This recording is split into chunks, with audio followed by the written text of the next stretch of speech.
قول نمبر 273 تقدیر و تدبیر۔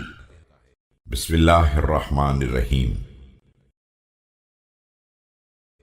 یہ بات یقین کے ساتھ جان لو کہ پروردگار نے کسی بندے کے لیے اس سے زیادہ نہیں قرار دیا ہے جتنا کتاب حکیم میں بیان کر دیا گیا ہے، چاہے اس کی تدبیر کتنی ہی عظیم، اس کی جستجو کتنی ہی شدید اور اس کی ترکیبیں کتنی ہی طاقتور کیوں نہ ہوں، اور اسی طرح وہ بندے تک اس کا مقصود پہنچنے کی راہ میں کبھی حائل نہیں ہوتا ہے، چاہے وہ کتنا ہی کمزور اور بیچارہ کیوں نہ ہو۔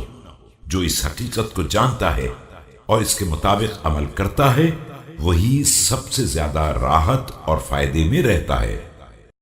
Know with full conviction that Allah has not fixed for any person more livelihood than what had been ordained in the book of destiny, even though his means of seeking it may be great. His craving for it intense and his efforts for it acute, nor does the weakness of a person or the paucity of his means stand in the way between what is ordained in the book of destiny and himself. He who realizes it and acts upon it is the best of them all in point of comfort and benefit. اور جو اس حقیقت کو نظر انداز کر دیتا ہے اور اس میں شک کرتا ہے، وہی سب سے زیادہ نقصان میں مبتلا ہوتا ہے۔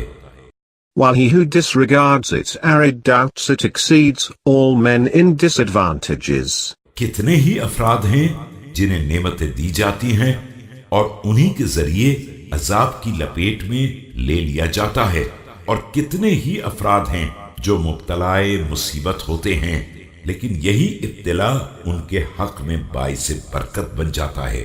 لہٰذا اے فائدے کے طلبگاروں، اپنے شکر میں اضافہ کرو اور اپنی جلدی کم کر دو اور اپنے رزق کی حدوں پر ٹھہر جاؤ۔